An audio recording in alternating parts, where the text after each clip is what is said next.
Very good morning everyone. So today we are going to start on with a new topic, that is financial engineering. So this financial engineering concept is not new to you or me, but we are really unfamiliar with the concept. So what do you mean by financial engineering? And why are we using financial engineering? What are the different products of financial engineering? And what are the advantages and disadvantages of financial engineering? This is what we are going to discuss in this video. So coming to the definition of financial engineering. When I say financial engineering, it is generally a combination of two words. That is finance and engineering. So what financial engineering actually is? So financial engineering is generally using engineering techniques or using financial techniques in order to solve financial problems is generally termed as financial engineering. So financial engineering is when you are using any mathematical techniques or statistical techniques or engineering techniques in order to get a solution to a financial problem. You call it as financial engineering. So now the question here is, are you aware of the term financial engineering? Are you using the word financial engineering? Definitely yes. You, me and everyone are using the concept financial engineering. But we aren't aware of it. Let me give you an example. Suppose you frequently check your savings account balances.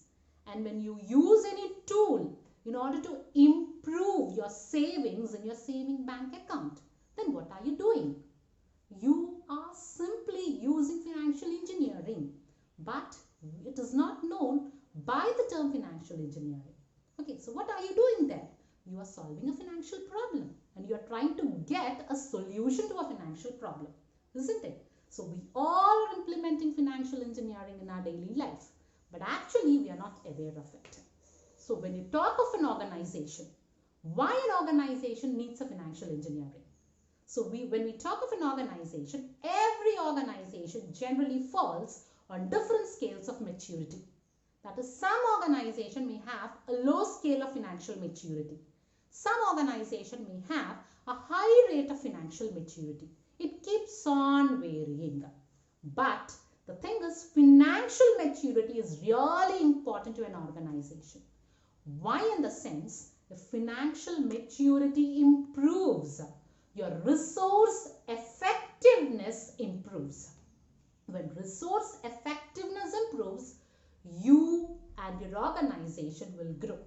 So in order to improve the financial maturity and in order to get resource effectiveness, the organization uses a concept, financial engineering.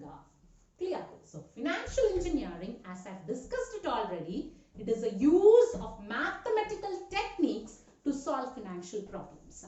So this term is also known by different words like quantitative finance, financial mathematics or computational finance.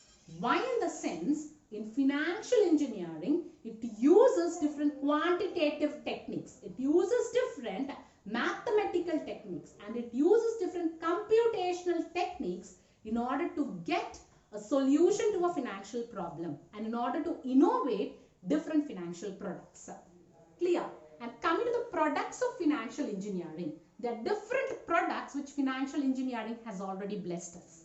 So what are the different products of financial engineering? So coming to the first product, derivative. So financial engineering has led to an emergence of derivative. So we have different derivative instruments like future, option, you have forward contracts. These are the examples of derivatives. So what these derivatives generally do is, they reduce the risk and they increase the return for an owner. So that is the first product of a financial engineering. And the second one is portfolio insurance. So this portfolio insurance is generally a strategy which is used in order to reduce the risk of your portfolio investment. That is another gift of financial engineering. And the next is swap. Swap is exchange of a series of cash flows with another series of cash flows. It is termed as swaps. You have interest swaps, currency swaps, isn't it? So that is again a different product of financial engineering. And the third one is Forex Funds. Forex Funds stands for foreign exchange funds. So it may be the European euros, sorry, and it may be the US dollars or Japanese yen. So all these are generally the products of financial engineering. So coming to the other innovative product of financial engineering, it is securitization.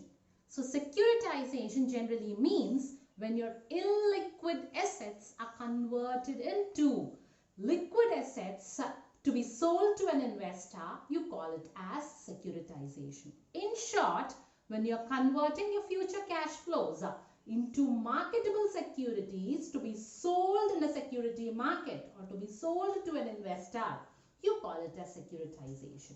So these are the varied products of financial engineering. So coming to the benefits and criticisms of financial engineering. So this financial engineering has blessed us with different types of advantages. So what are the advantages? The first one is reduces risk. So when this concept is implemented, it generally reduces a risk. So how does a financial engineering reduces the risk of a businessman? That is what we have to know. Just take an example that you are a businessman and you are doing business across the world. That is, you sell the products, commodities and services all across the globe. So when you do your business all across the globe, there is a problem of currency fluctuation. There is a problem which arises to your business due to changes in commodity prices. Then what happens? You may gain unexpected profit or unexpected loss due to this fluctuations in currency price or commodity price. Okay, if unexpected profits you get, it is okay. But if you get unexpected loss, it really disturbs your financial position. So financial engineering helps a businessman to design products to reduce the risk. So that is the first advantage what we have. The second one is alternative compensation approach. So here every organization, what it thinks is, it thinks of retaining the employees who are hardworking and who work for the organization. That is, if they are key management employees or managerial employees or other sort of employees who are working very hard for the organization. Every organization wishes to retain those employees. So in order to retain those employees, an organization may generally give more money offer or may give stock options to the employees according to their performance. So if an organization is in the growth stage, giving a stock option to retain the employees is a very good option because it will not affect the organization. But if the organization growth is fluctuating, when you're giving a stock option, it generally disturbs your working, it disturbs your existence.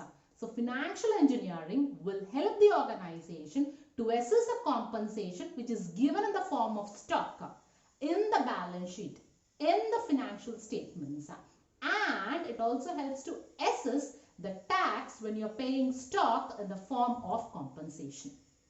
And coming to the third benefit, better investment results.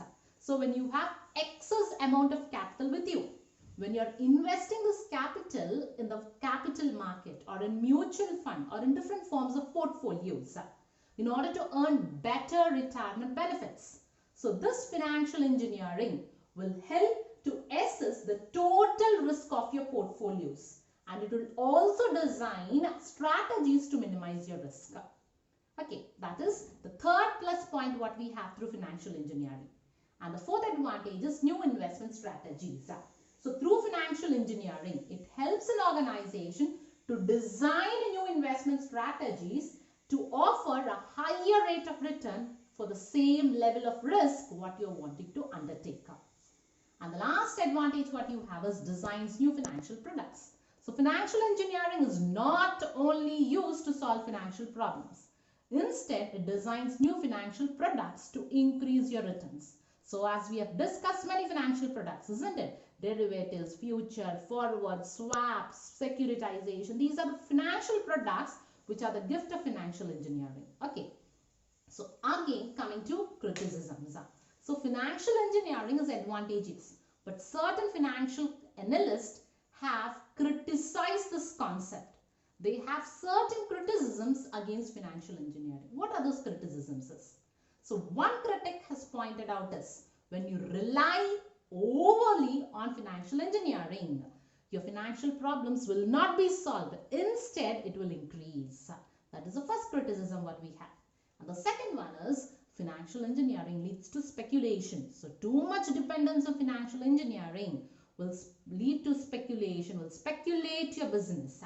And the last criticism what you have is financial engineering leads no benefit to society. So when you're using financial engineering, it is only benefit to a businessman.